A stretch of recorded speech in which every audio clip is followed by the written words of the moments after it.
So after 7 years, I decided to replay Ubisoft's most bugged, worst launched and probably worst received Assassin's Creed game, Assassin's Creed Unity. Honestly, on my toaster, the beautiful graphics of the game and all its visual glitches have never been much of concern for me. Hell, the first time I played AC2 was on a Pentium D without a graphics card at a juicy, smooth 13 frames per second. You might say, what type of masochist are you? And you'd be right. Playing video games under 30 FPS feels like steadily rubbing your genitals on a cheese grater. But what else could a 13-year-old boy do? Getting back to Unity, although it may be the most hated AC game out there, I have to say that I loved it, because unlike the new RPG-esque games we've been getting, this felt like a true Assassin's Creed experience. It took me back to being Altair, running around Damascus, tracking down a target. Now, to get your fanboy alarms out, because I'm gonna say something super controversial, I think as an Assassin's Creed game, Unity was better than Black Flag. President of the United States of America, Donald. Yes, click off the video now, but if you're still here, I think Unity is actually one of the best games in the franchise. The reason for this is that it sticks to the Assassin versus Templar roots, but provides an interesting perspective and an interesting setting.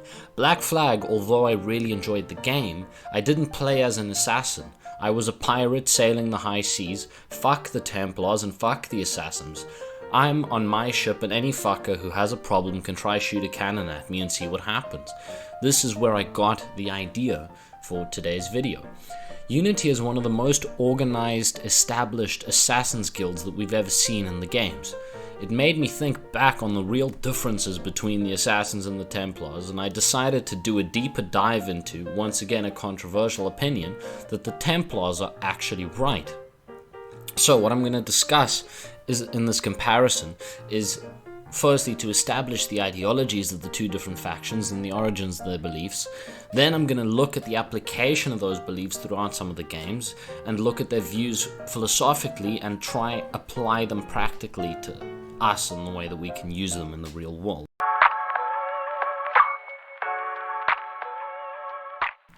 Now, when I say origins, I don't mean Origins the game, obviously, I mean the origins of the two different orders. Obviously, there is a lot of lore history here, the precursors, the Pieces of Eden, and obviously modern day Abstergo, the new Templars, and the modern Assassins are different from their predecessors. However, I'm not going to recap the entire franchise. I'm more concerned here with the ideologies of the two factions historically, the basis of their beliefs. Allegedly, the Templars portrayed in the games, got the ideology from Cain, who killed his brother for the Apple of Eden, obviously in the Bible. They have a skeptical view about individuals, believing that left to their own devices and freedoms, people create more bad than good. The desire of the Templars is to achieve peace through order. The Assassins originate in ancient Egypt and received their modern name during the Crusades. Their goal, similarly to the Templars, is that of world peace. However, they want to achieve that goal through freedom. They have three tenets governing their organization. Stay your blade from the flesh of the innocent, hide in plain sight, and never compromise the order. The disagreement in their ideology is perhaps best explained in Assassin's Creed 3, with this exchange between Connor and Haytham. What is it the Templars truly seek? Order. Purpose. Direction. No more than that.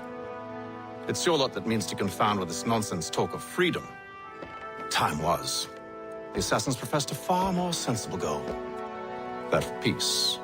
Freedom is peace. Oh no. It's an invitation to chaos. Only look at this little revolution your friends have started. I have stood before the Continental Congress and listened to them stamp and shout. All in the name of liberty. But it is just noise. And this is why you favor Lee? He understands the needs of this would-be nation far better than the jobberknolls who profess to represent it. It seems your tongue has tasted sour grapes. The people have made their choice, and it was Washington. People chose nothing. It was done by a group of privileged cowards seeking only to enrich themselves. They convened in private and made a decision that would benefit them. Oh, they might have dressed it up with pretty words. That does not make it true. The only difference, Connor, the only difference between myself and those you aid is that I do not feign affection.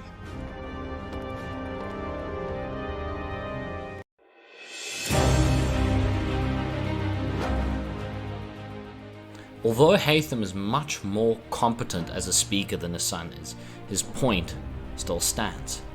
The Templars are obviously easy to criticize as they've always been portrayed as the bad guys. Obviously in the modern context, right in the beginning of AC1, we see the crazy doctor abducting Desmond Miles, digging through his memories to extract knowledge, right? Historically, the Templars are often the game's favor, right?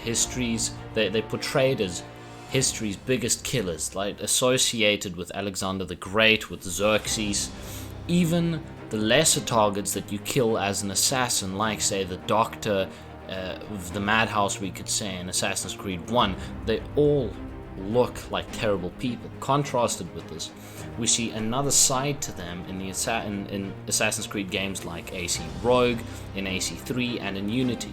Rogue shows the Templars can have compassion, that they aren't inherently evil. Unity, with the relationship between Arno and Elise, and obviously the fact that Arno was adopted by a Templar leader, shows that they aren't monsters. The guy who adopted him knew that his father was an assassin. Throughout the games, we play as hardy, freedom-loving assassins fighting against the oppressive Templars. The assassins are almost always portrayed as the underdogs and those seeking to right a wrong, etc. Obviously, that skews the perception of their righteousness.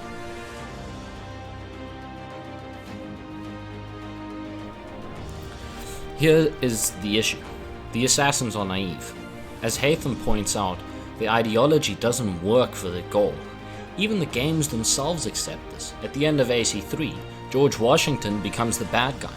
Obviously, the tyranny of King Washington is all about expanding on this idea, right? The reason why the assassins are always on the back foot, why they're always losing, is because their ideology ignores a fundamental aspect of human nature, the fact that humans have free capacity for evil. And so, when left to their freedom, they will also make bad decisions and do bad things. Hell, it takes more than a millennia for Altair to figure out that the three tenets are riddled with contradiction. The Brotherhood promotes peace but murders. They want to open minds but require obedience. They fight against blind faith but believe blindly themselves. This is what Altair's criticism is, but I'm going to go deeper in a few steps. Now, you might say that the Templar also believe in peace and commit murder, but there's another distinction to be made. The Brotherhood believes in freedom, but killing takes away another person's freedom. They want open minds, but consider any ideology other to their own to be a threat. Here lies the critical issue. The Templars don't believe in freedom, and so their ideology does not contradict their actions. Killing in the pursuit of peace is justifiable to them because order is the conduit. Those who do not act in order with the order are a threat to the system. You could use the same argument for the assassins and say that those against freedom can be killed in pursuit of freedom, but the argument there is illogical. The pursuit of freedom inherently requires the presumption that the free choices of all things are valuable and must be protected.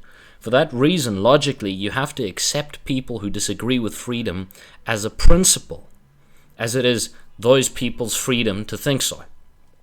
This is the fundamental logical contradiction in the Assassin's Brotherhood. They fundamentally act against their own beliefs. The Templars do not. The very imposition of their tenets violates their ethos. How can you have restrictions on Brotherhood members if freedom is the goal?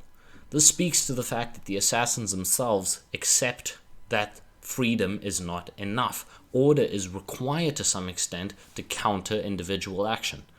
This speaks to the naivety of the assassins. The Templars have a much more complex ideology governing their actions. The black and white nature of the Assassin's Creed is its own downfall. Even more problems arise in the saying, which everyone knows, obviously from AC2, nothing is true, everything is permitted. These are the words spoken by our ancestors that lay at the heart of our creed. Where other men blindly follow the truth, remember. Nothing is true. Where other men are limited by morality or law, remember. Everything is permitted. We work in the dark to serve the light. We are assassins. Nothing is true. Everything is permitted. Although many argue that this does not mean that a person can do anything, why doesn't it? The assassins take a relativistic view on morality, given that freedom is their primary value. But this raises a problem. What if someone else's morality doesn't value freedom? You cannot criticize them because your ideology insists on protecting freedom. Besides the ideological problem, the moral relativism which the assassins espouse has other problems. It means that there's no limit to their actions. Anything can be justified in pursuit of freedom.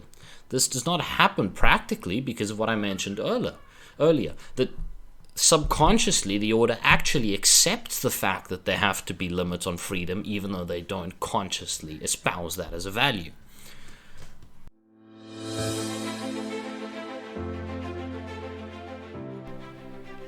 Allow me this proposition.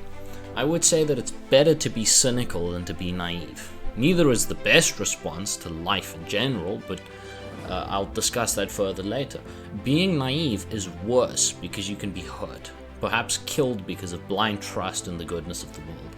The cynic has his own problems. He has a fundamentally pessimistic view of the world. He may and will try to control everything within his power in order to prevent more pain towards himself, right, and maybe to his family, etc., etc., and that'll hurt other people in the process. But he still won't be hurt like the naive person because he knows about the fact that people are inherently flawed. This is the fundamental difference between the Assassins and the Templars, and this is why the Templars are more right. This obviously doesn't mean that they are right in conclusion, but they're a step up from the Assassins. Although their ideology can lead to many bad places, as an excess of order often does, it at least accepts the fact that people are capable, and maybe even likely, to do evil things. Obviously, the problem with the Templars is that they think evil is the inevitable conclusion of human existence, and that it requires the order of imposition to stop that. That's fundamentally wrong, but it's still a step up from the Assassin's naivety.